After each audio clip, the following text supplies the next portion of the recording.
Welcome to the Black Girl's Guide to Bachelor Nation. Today we are recapping Bachelorette Season 16, Episode 2, currently featuring Clare Crawley as the oldest Bachelorette. Let's just get into it.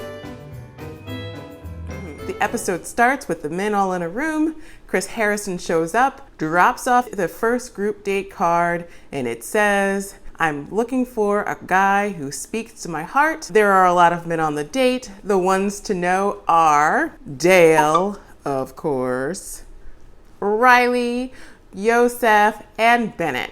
This date is about love languages, and they all go to some cheesy room where Claire is up on some Juliet-style balcony, and she is telling the guys that they're going to discuss love languages. And the first love language is words of affirmation. And each guy gets up and says some BS about how much they love Claire, and it's all really, really hokey. The next love language they discuss is physical touch. When it's Dale's turn, Claire is blindfolded. Dale walks up and Claire says, "I know this smell."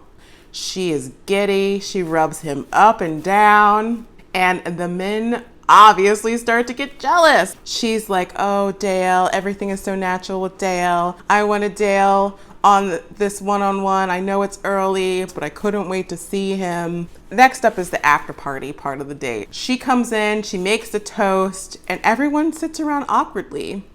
I guess at this point, people are supposed to steal Claire away. Does anybody want to spend time with me? I could just go wait in my room. There are a couple things to remember here. One, people have been quarantined for months. This is literally the second time they've been able to be in a group setting. Maybe they were just enjoying each other's company. Two, I also think that it's the first date. People don't really know what they're supposed to do. Three, if you happen to be on a date where you saw Claire, the lead, rub somebody up and down, absolutely get giddy, seem like she was so interested in this one person, more so than anybody else, then why would you be eager to talk to her? Bennett, Harvard guy, steps up.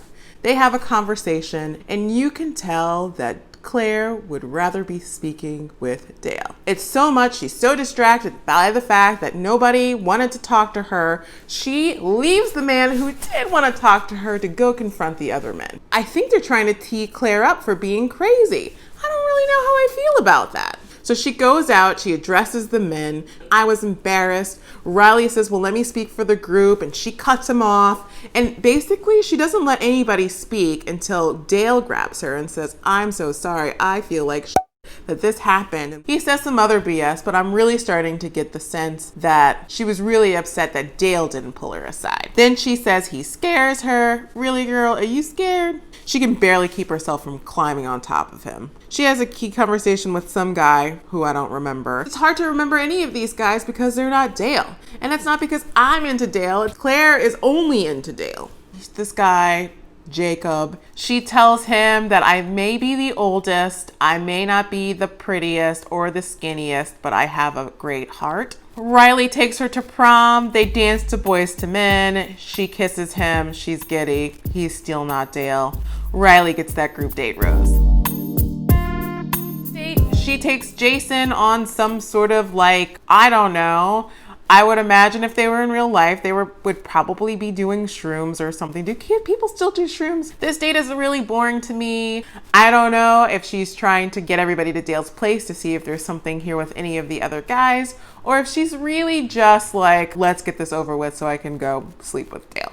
She gets Jason to open up about horrible things that have happened in his past. I also think it's interesting that this bad boy was so willing to open up about such painful things so early on in their relationship. I think that if this guy, Jason, had been on that group date with Dale where she rubbed him up and down, that he would be very hesitant to open up within minutes of knowing her. The second group date is a dodgeball date, and I think that this is the date that everybody is talking about. Basically, when you lose a round, you take something off. The losing team did the walk of shame completely naked. The winning team gets to go on to have a cocktail party with Claire. Blake is on this losing team. That Blake. They walk in completely naked. I don't know why they couldn't put on shorts. I think there's a lot of conversation around sexual harassment, and I'm sure that Clare wasn't the one who said, oh, let's just up the ante and have them be naked. Where I do think that Clare crossed the line is making all those naked men hug her.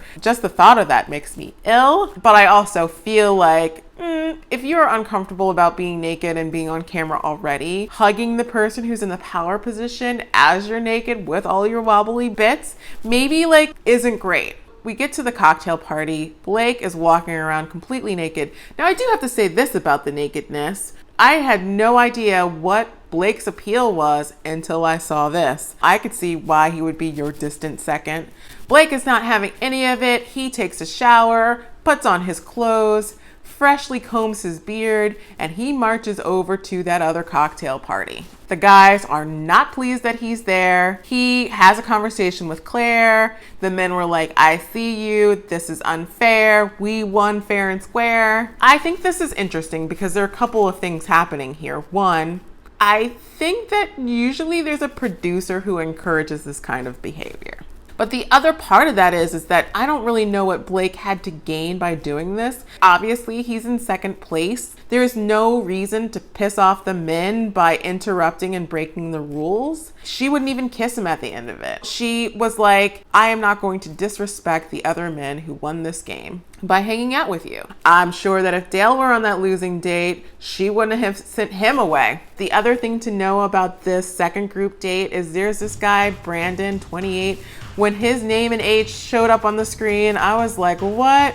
Not that love can't happen. In 5 minutes, he stumbles. Claire is really pressing him to tell her why he showed up for her season. Obviously, we have a connection. Claire is like, obviously we do not.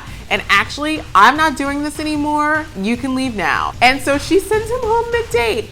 I kind of love that. I was like, this is savage. I keep going from Claire is boring. I hate Claire. Oh my God, I love Claire. Chasen with a CH gets this group date rose. They have a cocktail party. Joseph shows his behind again. I'm really starting to get the sense that Joseph hates Claire. I mean, I don't think it's just like, oh, that's not my type. I think he actively hates Claire. Also to note at this cocktail party, the first person Claire grabs is Blake.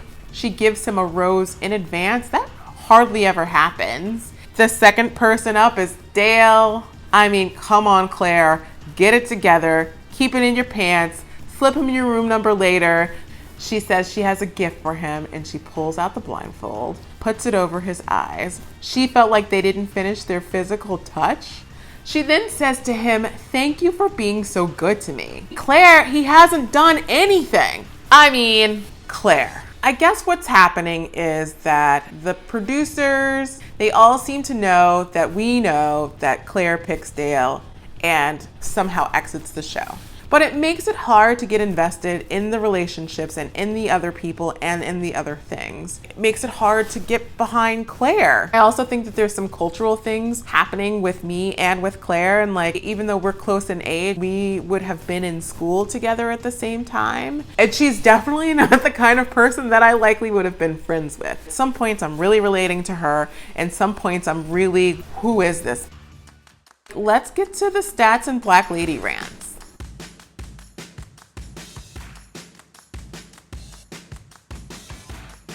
The villain of this episode continues to be Joseph. He got into it with all of the guys, and now he's starting to really tear down Claire. My Black Lady rant today is about these men and how hard it must be to be Claire and to be the oldest Bachelorette. But I think what I'm struggling with is something that I struggled with the blackest Bachelorette. Not to always bring it back to Rachel Lindsay, but you know, she was the first, so here we go. One of the most painful things to watch on her season was the men who were there on her season who seemed to put so little effort into impressing her and winning her over. I'm getting the same sense from the men who are on Claire's season. They seem to be doing the very least to court Claire. And Rachel was very diplomatic about it all. Apparently she complained to the producers. Clare is taking it out on the men. One of the things that I thought during Rachel's season was this idea that she, as a Black woman, was supposed to accept so much less than what she deserved because she should just be grateful to be here and grateful to be in this position. It's also why we were very uncomfortable with somebody who made lots of romantic overtures. And to contrast that with Clare, she seems to expect those romantic overtures. And if you're not coming with that, then she has no time for you. That's why she sent Brandon home. To me, Dale, as attractive as he is, he seems to be doing the least. I know they don't show us everything, but they seem to really be wanting to highlight this relationship. And I just don't know what Dale's done that's been so great. It's Clare who's making all of the overtures, Clare who's all on top of him. But given what the first Black Bachelorette went through, and now what the oldest Bachelorette is going through, I think it'll be very interesting to see when Tasia Adams comes in. And now she's not the first Black Bachelorette, she's the second, and she won't be the oldest.